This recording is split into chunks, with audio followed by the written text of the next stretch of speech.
घनमूल से संबंधित हम दो प्रश्न हल करने वाले हैं। एक प्रश्न है सिंपल घनमूल कीजिए और एक प्रश्न है हमारा कि वह सबसे छोटी संख्या ज्ञात कीजिए जिससे संख्या 200 को गुणा करने पर पूर्ण घन प्राप्त हो। तो इसको कैसे हल करते हैं, देखिए सबसे पहले हम पहला प्रश्न लेते हैं, 1000 का घनमूल कैसे ज्ञात करते हैं। घनमूल का मतलब यह होता है सिंपल, जैसे दो का घन आप जानते हैं क्या होता है। जैसे दो का घन क्या होता है, दो का घन का मतलब है 2 गुणा 2 गुणा 2 क्या होता है 8। अगर मैं ये कहूं कि 8 का घनमूल का ये चिन्ह होता है इस तरह से, घनमूल का 8 का घनमूल क्या होता है 2। घन और घनमूल एक दूसरे के विपरीत होते हैं। तो यहां हम 1000 का घनमूल ज्ञात करने वाले हैं, तो कैसे ज्ञात करेंगे। देखिए यहां सबसे पहले हम किसी भी संख्या का चाहे वर्गमूल ज्ञात करना हो चाहे घनमूल ज्ञात करना हो, तो हम क्या करते हैं, उसका अभाज्य गुणनखंड करते हैं। क्या करते हैं, और आपको अभाज्य गुणनखंड करना आता ही होगा। सबसे पहले 1000 में आप 2 का भाग देने की कोशिश करें। क्या 1000 2 से विभाज्य है। 2 की विभाज्यता का नियम यह कहता है कि जिस संख्या के इकाई का अंक 0, 2, 4, 6, 8 में से हो, उस संख्या में 2 का भाग जाता है, विभाज्य है 2 से। तो यहाँ इकाई का अंक 0 है, इसका मतलब 2 का भाग 1000 में जाएगा। 1000 में 2 का भाग देने पर क्या आएगा 500, भागफल क्या आएगा 500। 500 में भी इकाई का अंक 0 है तो 2 का भाग जाएगा, तो 500 में 2 का भाग देने पर क्या आता है भागफल 250। 250 में इकाई का अंक क्या है, देखिए 0 है।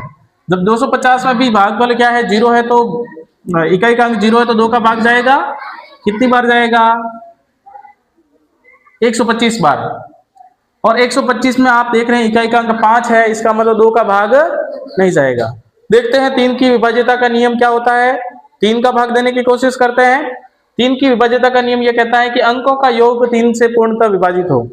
यहाँ देखिए अंकों का योग 2, 5, 7 और 1 8। 8 3 से विभाज्य है क्या, नहीं है, इसका मतलब 3 का भाग नहीं जाएगा। तो इस संख्या में किसका भाग जाएगा 5 का। 125 में 5 का भाग कितनी बार जाता है 25 बार। 25 में केवल 5 का भाग जाएगा, कितनी बार जाता है 5 बार।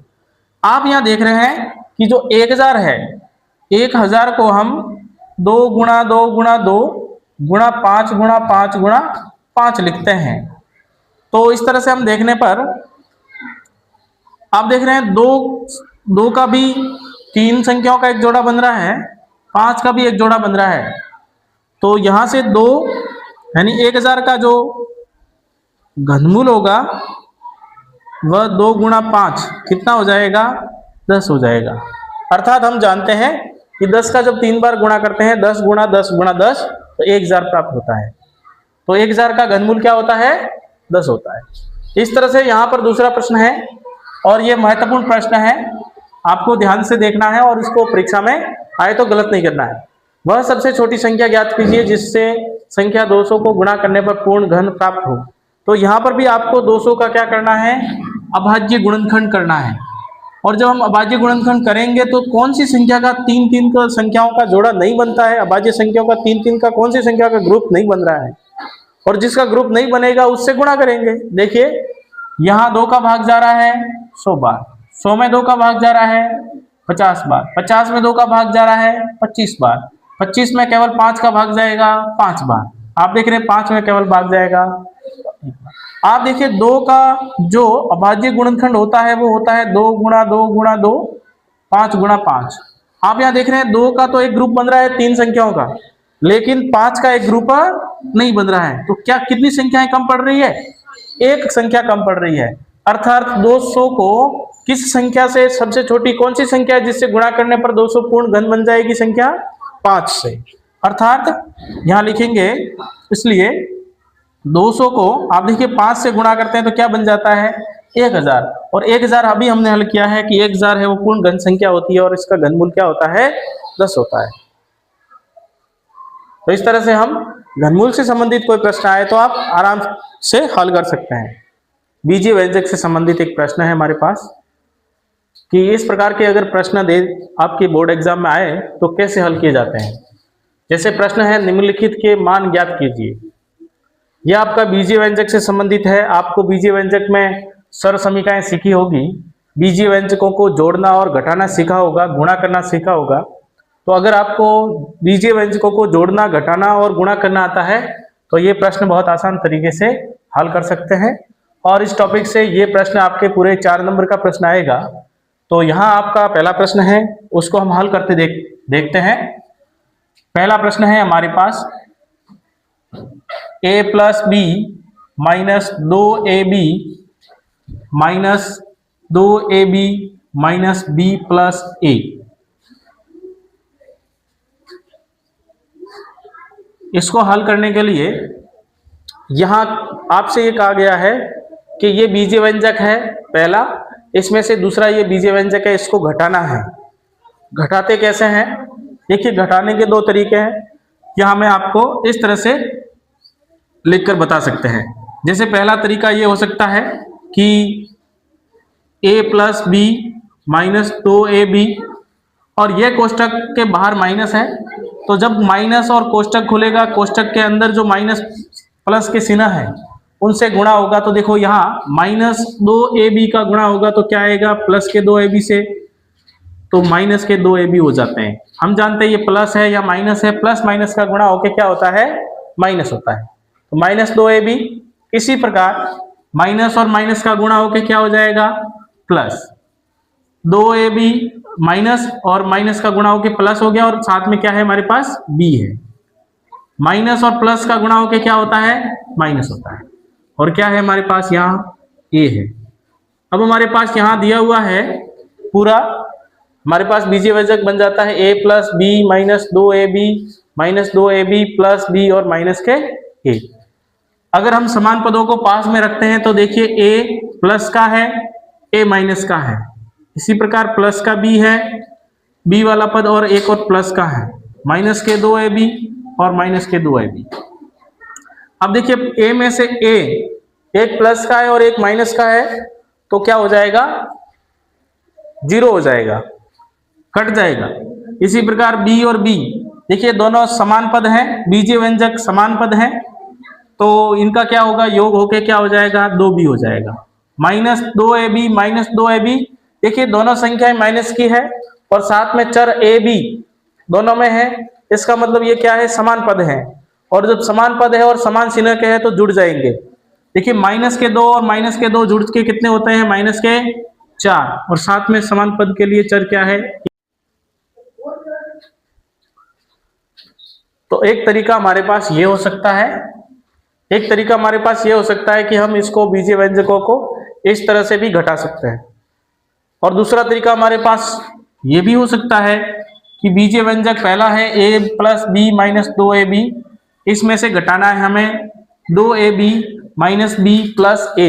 तो जो समान पद है उसके नीचे समान पद रखो और उसके चिन्ह चेंज कर दो। तो देखिए समान पद क्या है हमारे? 2ab, 2ab के नीचे 2ab रखो, और लेकिन किसके हैं? 2ab प्लस के हैं। अब हमारे पास b वाला पद b माइनस का है, a क्या है? प्लस का है। तो इस तरह से हम देख रहे हैं कि समान पद के नीचे समान पद रखने के बाद में इनके चिन्ह चेंज करेंगे।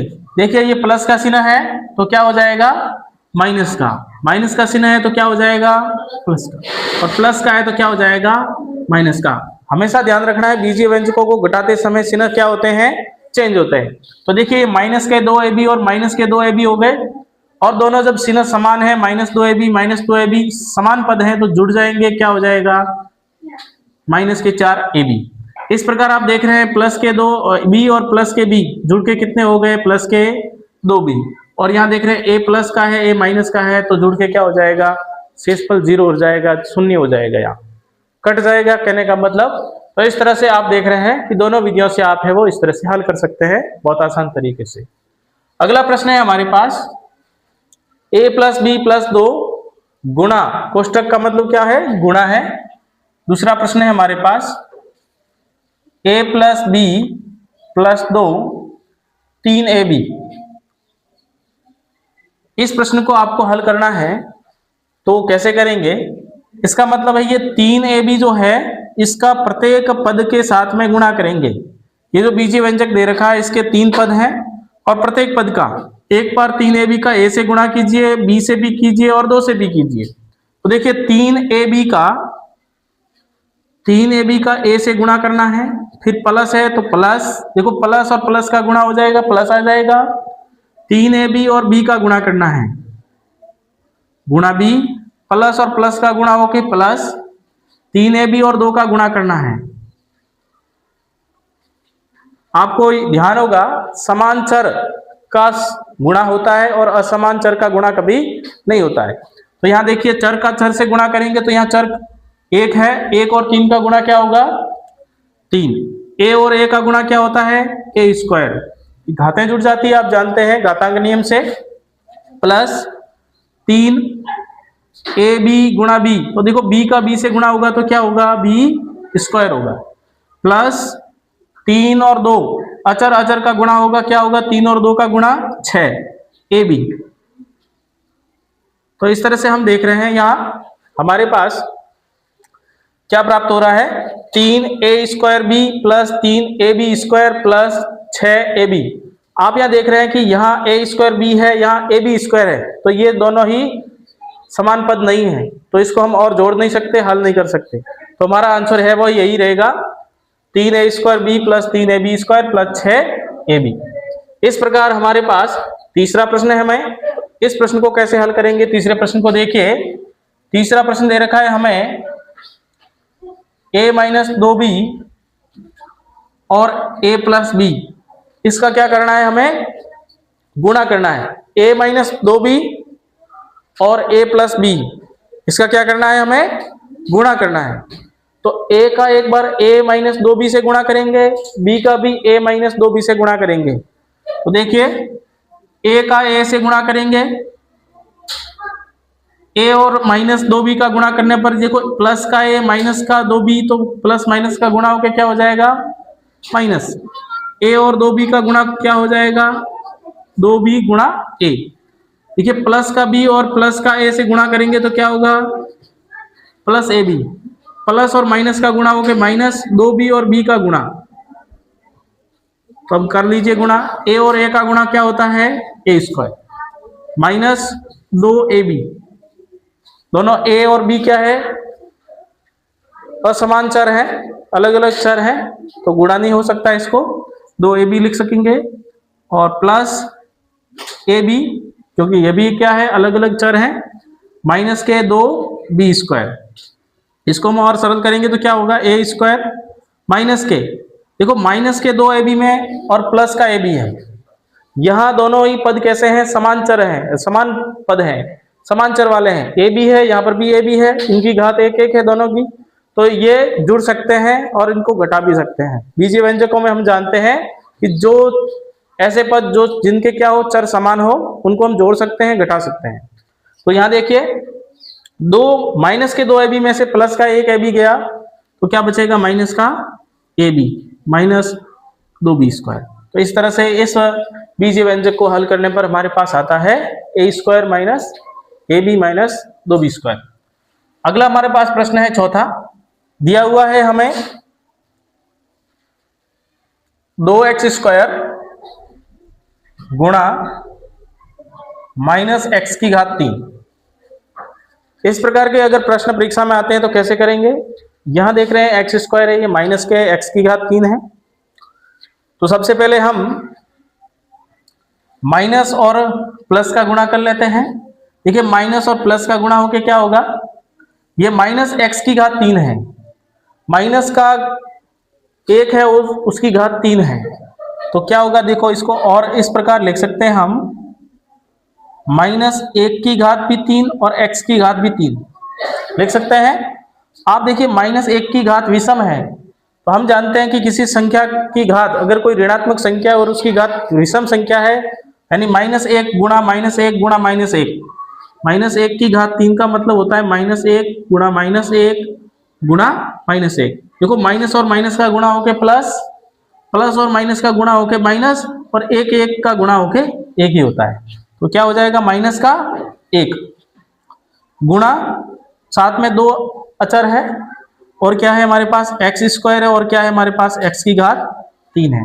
आप यहाँ देख रहे हैं कि यहाँ चर x है और x में दोनों की घात क्या है, अलग अलग है। आपने घातांक नियम में सीखा था कि अगर कि एक ही घात m हो, एक ही घात n हो, तो घातों का क्या होता है, आधार समान होने पर घातों का क्या होता है, योग होता है। तो यहाँ देख रहे हैं देखो -1 और 2 का गुणा होके क्या हो जाएगा, -2 x और घातें जुड़ जाएगी, कितनी हो जाएगी, 2 + 3 5 हो जाएगी। तो क्या आएगा, -2x की घात 5। तो चौथे प्रश्न का आंसर क्या होगा, -2x की घात 5। अगला प्रश्न है पांचवा। देखिए पांचवें प्रश्न को हम कैसे करते हैं, पांचवा प्रश्न यहां कर लेते हैं। दिया हुआ है a² - b², जिसमें भाग देना है a - b का। बहुत इजी प्रश्न है। देखो a² - b² बट्टा, भाग का मतलब बट्टा ही होता है, a - b। क्योंकि आपने एक सरसमीका देखी थी कि अगर हमें a² - b² हो, इसका मतलब क्या होता है, सरसमीका से हम जानते हैं a + b और a - b होता है, a + b a - b होता है। तो यहाँ इसको a² - b² की जगह में a + b और a - b लिख सकते हैं सरसमीका से। बट्टा में क्या है, a - b है। अब देखो अंश और हर में a - b है, अंश और हर में a - b है, तो कट जाएगा, क्या बचेगा, केवल a + b। तो इस प्रश्न का आंसर क्या आ जाएगा, a + b। इस प्रकार हमारे पास छठा प्रश्न है, उसको कैसे हल करते हैं। देखिए छठे प्रश्न में आप देख रहे हैं क्या है, छठा प्रश्न हमारे पास 2x + 3y - 3x + 2y, यानी घटाना है। तो घटाते कैसे हैं, देखिए पहला जो बीजीय व्यंजक है 2x + 3y, दूसरा बीजीय व्यंजक जिसके समान पद है वो उनके नीचे रखेंगे। तो x वाला पद के नीचे x वाला पद क्या है, 3x, दूसरा पद है 2y + के। अब हमें घटाना है और घटाने में हम जानते हैं क्या करते हैं, चिन्ह चेंज करते हैं। तो ये प्लस का चिन्ह है तो ये माइनस का हो गया, प्लस है तो क्या हो गया, माइनस हो गया। अब देखिए 3y में से 2y, 3 में से 2 घटाएंगे तो क्या आएगा, 1, और वो भी किसका है, प्लस का। अब 2x में से 3x घटाएंगे, नहीं घटेगा, मतलब 3 में से 2 घटाएंगे तो क्या बचेगा, 1 x बचेगा, लेकिन वो किसका होगा, माइनस का। अर्थात हमारे पास क्या है, इसे हम इस प्रकार भी लिख सकते हैं y - x।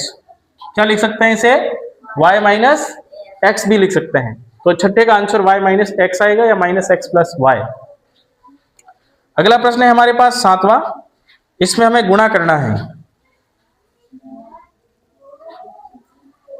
a + b 3ab, गुणा करना है। तो इस 3ab का गुणा a से भी होगा, 3ab का गुणा b से भी होगा। तो देखिए a का गुणा 3ab से, ये प्लस प्लस का गुणा प्लस, यहां पर भी प्लस हो रहा है, ये प्लस प्लस का गुणा प्लस होता है, हम जानते हैं। 3ab का b से गुणा, अब जो चर समान है उनका गुणा हो जाएगा। 3 अचर है, इसके अलावा यहाँ कुछ संख्या नहीं है अचर, तो 3 ही रहेगा हमारा। a और a का गुणा होके a² और साथ में b है, प्लस 3 अचर है हमारे पास, b और b का गुणा होके क्या हो गया, a तो एक बार ही है, b 2 बार है, तो इसका मतलब b का घात क्या हो गई, 2। इसे हम और सरल कर सकते हैं कॉमन लेकर। देखिए दोनों पदों में 3 है तो 3 कॉमन आ गया। इसके अलावा दोनों में a b है, एक एक बार ले लिया कॉमन, a b यहां से कॉमन आ गया, क्या बचेगा, यहाँ केवल a बचेगा, प्लस a b कॉमन आ गया, क्या बचेगा, केवल b बचेगा, क्योंकि b 2 बार था, इसमें एक b बार आ गया। तो क्या आया हमारा आंसर, 3ab a + b। सातवां प्रश्न इस प्रकार हल करते हैं। अगला प्रश्न है हमारा आठवां। देखिए कैसे हल करते हैं आठवें प्रश्न को, a² + b² + c² में से 2a² + 3b² + 4c² घटाना है। तो वही तरीका है, हम क्या करेंगे, बीजीय व्यंजक, पहला बीजीय व्यंजक है देखिए a² + b² + c², इसके नीचे दूसरा बीजीय व्यंजक रखेंगे a समान पद के नीचे समान पद प्लस b² + 4c², यानी जो c वाला पद है उसके नीचे c वाला पद लिखेंगे, b चर वाला पद है b के वाला लिखेंगे, a चर वाला पद है उसके नीचे a वाला पद लिखेंगे। क्या करना है, घटाना है, तो सीधे क्या करते हैं, चेंज। ये प्लस का है तो क्या हो जाएगा, माइनस, प्लस है तो क्या हो जाएगा, माइनस, प्लस है तो क्या हो जाएगा, अगर यहाँ माइनस होता तो क्या हो जाता, प्लस। अब यहाँ देखिए माइनस के 4c है और प्लस के 6 स्क्वायर है, तो क्या होगा, माइनस के 4c में से एक c प्लस के क्या हो जाएगा, घट जाएगा, क्या बचेगा, माइनस के 3c स्क्वायर। अगला देखिए माइनस के 3b स्क्वायर में से प्लस का b स्क्वायर गया तो क्या बचेगा, माइनस के 2b स्क्वायर। अब देखिए माइनस के 2a स्क्वायर में से प्लस का a स्क्वायर गया तो क्या बचेगा, माइनस का a स्क्वायर। तो इसका आंसर क्या है हमारे पास, minus a square minus 2b square minus 3c square. 8वें प्रश्न का ये आंसर होगा। तो इस तरह से हम बीजीय व्यंजक से संबंधित जो भी प्रश्न आए, चाहे सर्व समीकरण से हल करना हो, चाहे इस प्रकार जोड़ना या घटाना हो, भाग देना हो, हम बहुत आसान तरीके से हल कर सकते हैं।